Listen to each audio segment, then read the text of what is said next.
fará uso da palavra Sua Excelência o Presidente da República, Marcelo Rebelo de Sousa.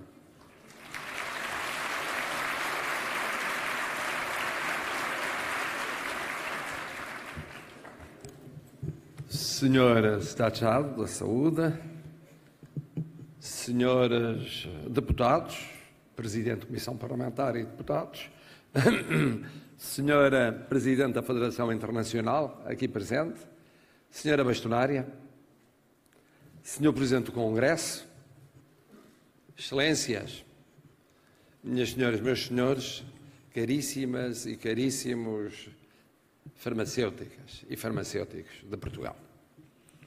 Permitam que a minha primeira palavra vá porque nós sentimos ser um momento especial para todos os premiados naquele encontro que, embora juntou o jornalismo e esta ordem, e em particular a Sofia Martins.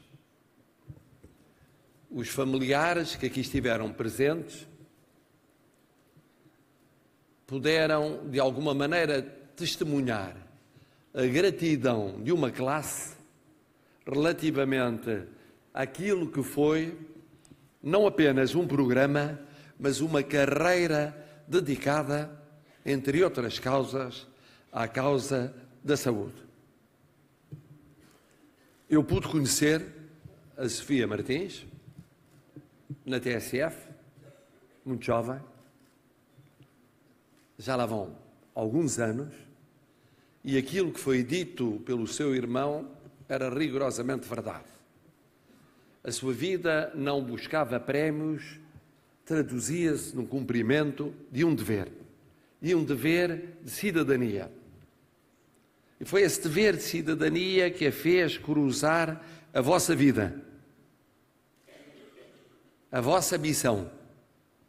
E por isso parece ser justo começarmos por evocar não apenas um prémio, mas uma carreira e um exemplo, que é um exemplo de cidadania a que o Presidente da República nunca pode ser alheio.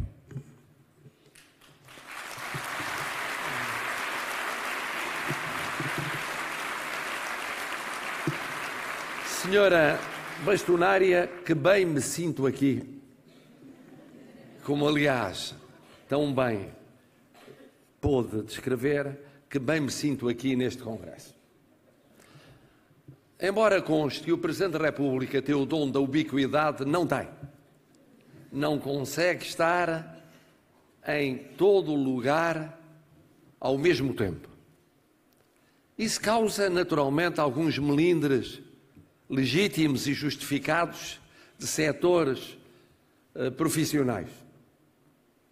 Ainda hoje, os juízes, por não ser possível estar no seu Congresso, a senhora Bastonária, da Ordem dos Enfermeiros, tem razões de queixa, porque no meio das suas, eu lhe iria dizer, determinadas lutas, bem, gostaria de estar mais com o Presidente da República, mas o Presidente da República não consegue aguentar o seu ritmo de atividade ao serviço da classe que lidera. Mas aqui estou convosco. Aqui estou convosco. E aqui estou convosco, e é difícil não recordar que toda a minha vida foi marcada, e bem, por farmácias e farmacêuticos. Ano a ano, recordo, desde a mais tenra idade, que um dos maiores amigos de meu pai era dono da farmácia Nascimento, ele próprio oficial da Guarda Nacional Republicana, mas que preferia ser farmacêutico à Guarda Nacional Republicana. E que tinha a farmácia na Avenida Dom Carlos. E foi o primeiro mundo maravilhoso para mim, o convívio com aquela farmácia. Rapidamente passou para a farmácia Soares, que ainda existe no fim da Avenida Pedro Álvares Cabral. E foi o segundo mundo maravilhoso. E fui percorrendo esses caminhos até chegar àquela idade, não havia ainda juventude, havia adolescência, em que jogava ao futebol na adolescência, com aquilo que viria a ser vosso bastonário, mas eu não imaginava. Havia como que uma intuição, algo que nos aproximava, era isso. Ele viria a ser farmacêutico, o João, que está ali na primeira fila, e que representou uma outra farmácia, a farmácia Silveira, que preencheu muitos dos melhores tempos do início da minha adolescência. E, portanto, eu continuaria até hoje, um pouco por todo o país, onde vou descobrindo mais farmácias e farmácias novas e novas farmácias, encantado como qualquer bom e militante hipocondríaco, por poder entrar numa farmácia e perguntar o que há de novidades. O que há de novidades nas áreas de que sou, naturalmente, tendencialmente especialista. E por isso pude testemunhar o percurso, o vosso percurso, ao longo de muitas décadas. De comum tem o serviço dos outros e a proximidade. A vossa vida foi feita de serviço dos outros. É feita de serviço dos outros. Perto dos outros. E daí a proximidade. E quando o país era um país ainda largamente rural, antes do 25 de Abril, os outros eram o mundo rural. Mas também o mundo urbano que crescia em mancha de óleo. Mas também o mundo metropolitano. E onde havia populações, carências, necessidades e, por isso, proximidade, aí havia farmácia, aí havia farmacêutico. E o farmacêutico era, sobretudo, um profissional liberal, proprietário da sua farmácia e depois trabalhando para a sua farmácia. E em certas gerações, a vida se fazia toda numa só farmácia. Décadas após décadas. Isto acontecia ainda nos anos 50 do século passado, nos anos 60 do século passado. Até que a mudança do país, a urbanização, a metropolização e depois a transformação do mundo rural levou a que o farmacêutico, em muitos casos, passasse a ser também uma realidade presente noutros universos. Na indústria, no ensino, sempre, está ali a nossa querida professora Odete Ferreira, e como não podia deixar de ser, sempre sob a vigilância de um médico, o professor Fernando Pádua, não vá o seu coração não aguentar, mas aguenta, tem aguentado tudo. Isto para dizer que essa transformação que se deu em Portugal nos anos 70 e depois 80 e 90 e na viragem do século transformou muito a vossa vida, sobretudo a vida dos vossos antecessores, menos jovens. Mudaram de vida. Mas ao mudarem de vida não mudaram no essencial de vocação. Porque eu sustento, e daí uma pequena discrepância em relação ao Sr. Ministro, a solidariedade institucional permite estas discrepâncias entre o Presidente da República e o Governo, é que para mim o ser farmacêutico é muito mais do que uma profissão, é uma vocação. É uma vocação.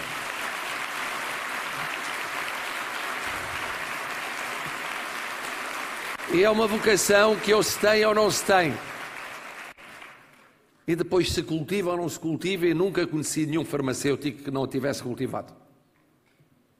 Porque é uma vocação apaixonante. Porque é apaixonante porque passa pelo convívio diário com as outras e os outros. Com essa palavra, com esse conselho, com essa vacina, com esse medicamento,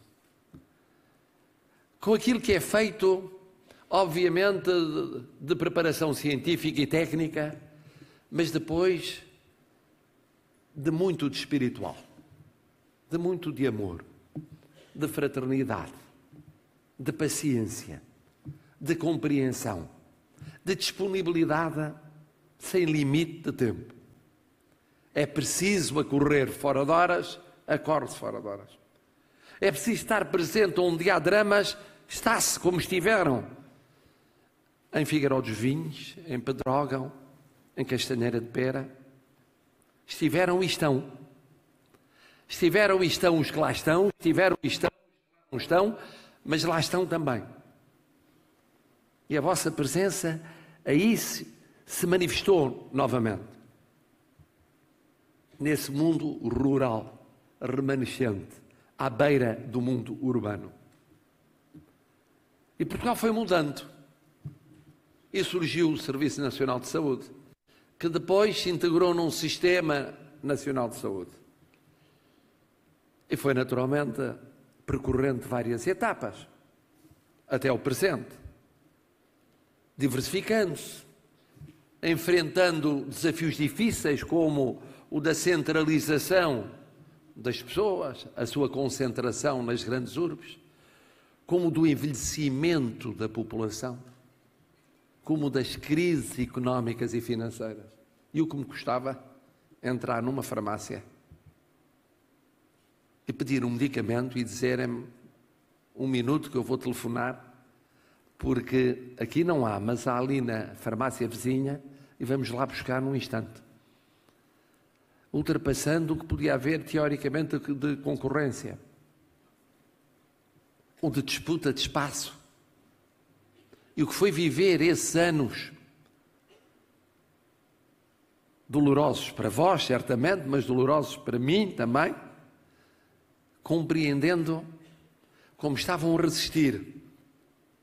E como essa resistência era uma prova da vossa dedicação,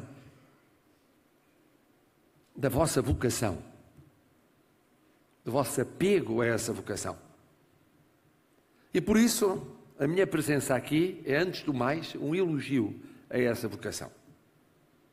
E um elogio à vocação com a alegria de deparar com um congresso dominantemente de jovens e dominantemente de mulheres. É quase um paraíso.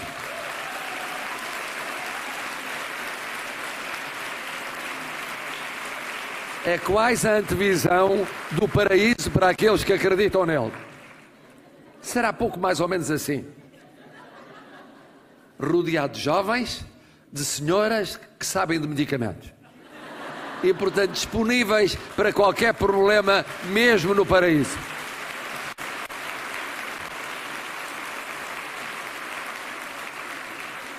E depois, se me permitem, o paraíso vai mais longe, porque além de estarem bem acompanhados de outros amigos e confrades no mundo da saúde, tem aqui presentes os nossos irmãos que vêm do universo que fala também português.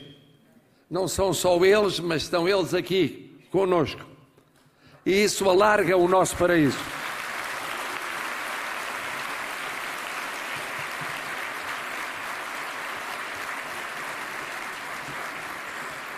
Mas porque ainda não chegámos ao paraíso pleno, ainda estamos na travessia do purgatório, que é uma forma de qualificar esta vida terrena, há problemas que se colocam e que aqui foram naturalmente apresentados pela senhora bastonária.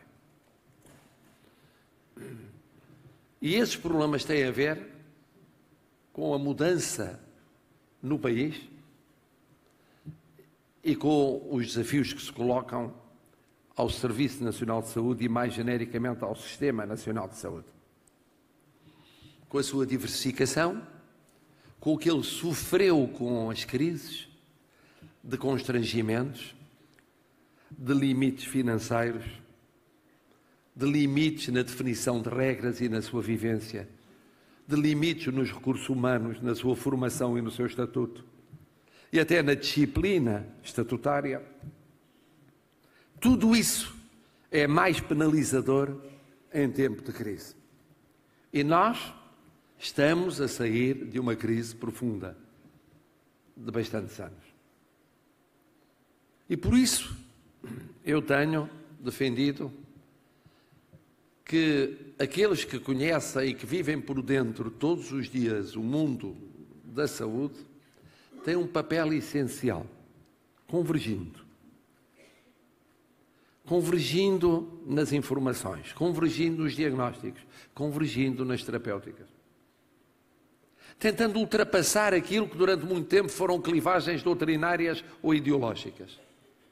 Quando noutros setores da vida nacional essas clivagens se tinham esbatido, perduravam ainda, de algum modo, no domínio da saúde.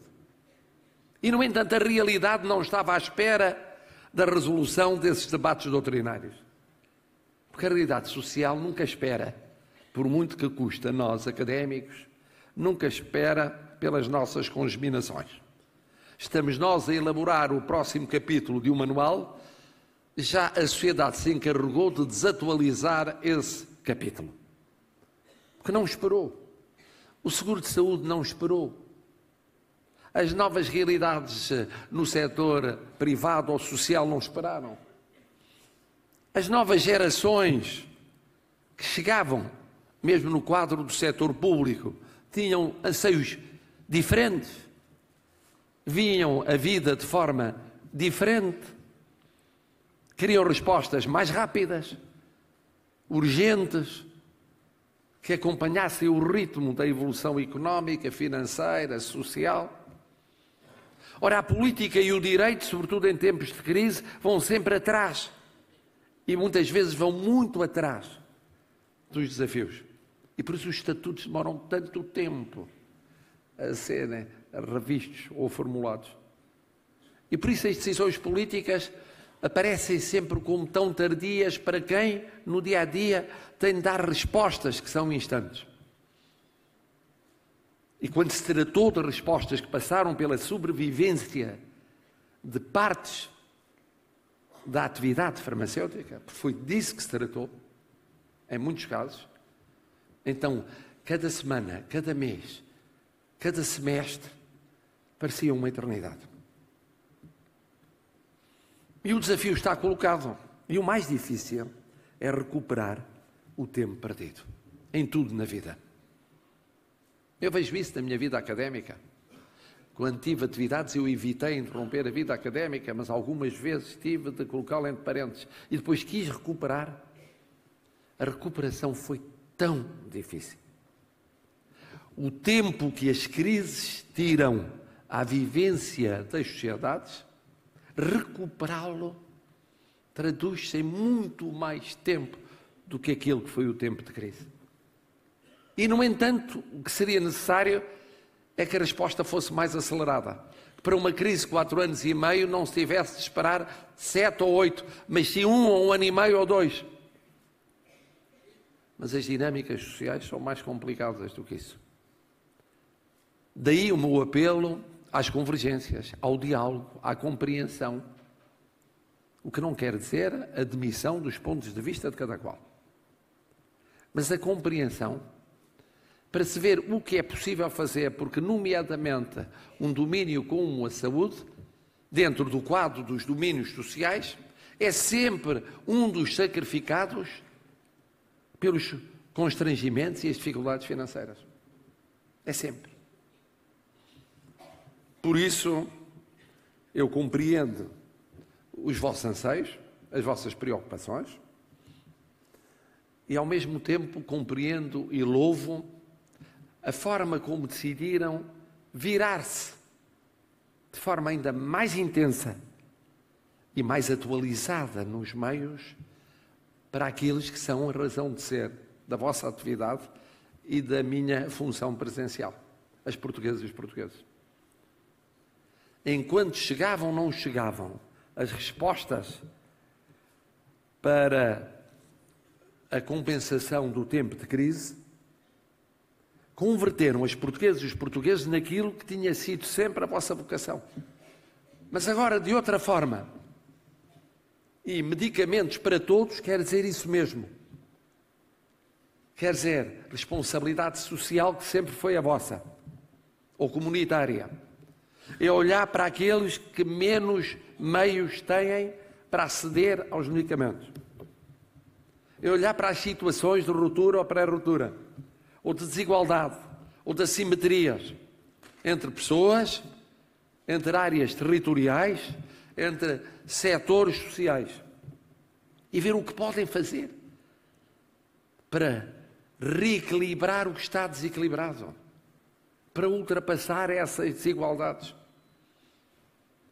Isso não é mais do que o afirmar as raízes da vossa vocação. É com o digital, é com o digital. É com outro tipo de diálogo, é com outro tipo de diálogo. É com outra formação, com outra formação. É com outra maneira de viver a proximidade. Terá de ser assim. Porque as solicitações são diferentes. E num país envelhecido, são duplamente diferentes. Porque há o país mais jovem, que espera de vós uma resposta à medida da juventude daquelas e daqueles que aqui estão, e há o país envelhecido que tem o seu discurso, não o discurso dos mais jovens, tem o seu acesso à informação, tem a sua lentidão na reação perante os fenómenos, espera não ser guetizado nem esquecido.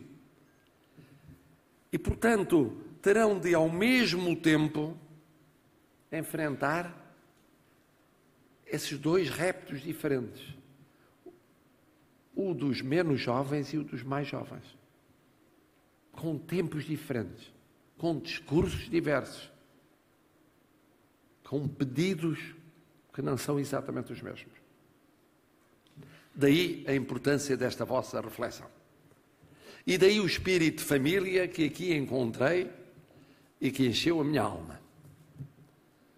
Pergunto a mim mesmo se nos vossos estatutos não há figura de farmacêutico honorário. Devia haver, porque para quem fez da sua vida um apreço tão grande pelas farmácias e farmacêuticos, devia haver alguém, não é que tenha ajudado muito, não, e ajudei.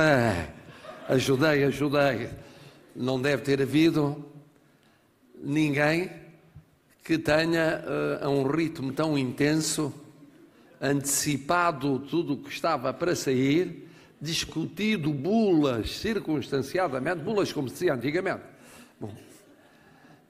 possuído vade-mecum para poder realmente cotejar o que se passava e confrontar um farmacêutico mais distraído com uma desatualização, ou então exatamente o contrário, com a permanência de medicamentos que tinham sido retirados do mercado e que me levou a trabalhos imensos para, junto da responsável pela sua produção, recolher as últimas 40 caixas que havia no mundo. Convencido que estava de que era o único anti-alérgico compatível com o meu temperamento e até com a minha personalidade. Em suma, encontro aqui esse espírito de família, que é fundamental, porque, como disse a vossa pastorária, daqui ides partir para a vossa faina cotidiana, mas com outra alma, com outra alegria, com outra dinâmica. Porventura, o Sr. Estado agora não houve, com algumas mesmas queixas em relação ao Governo, alguns motivos de reivindicação, mais umas preocupações acrescidas, mas sabendo que contam com uma grande bastonária. E queria dar-lhe uma palavra especial.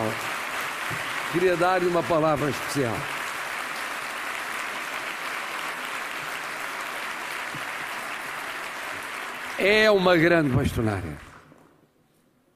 Não apenas por ter superado as expectativas, que são sempre elevadíssimas numa função como essa, mas por ter feito isso com uma devoção integral, com uma dedicação todos os minutos, com uma alegria de viver, com uma capacidade para ouvir, para estar atenta ao universo dos farmacêuticos portugueses, também aberta ao universo de todos os farmacêuticos, esses milhões que eu não conheço, mas que são maravilhosos mesmo à distância. Bom, mas em diálogo constante com os outros pares no mundo da saúde, ou as outras pares no mundo da saúde. E essa é a palavra que lhe queria dirigir. Porque a não ser a sua família, muitas vezes, aquelas e aqueles que por si são representados ou representados, não têm a noção do que é a sua vida. Mas eu tenho a noção, aliás, o Governo também tem a noção, por aquilo que sofre, mas eu tenho a noção exata do que é a sua vida. E queria agradecer-lhe. E na sua pessoa, queria, a terminar, saudar todas e todos que dão alma a este Congresso. Em nome de todas e todos os portugueses, portanto de todo o Portugal, que vos agradeço a dedicação cotidiana àquilo que é a nossa razão de ser e de viver, a nossa querida pátria. Muito obrigado.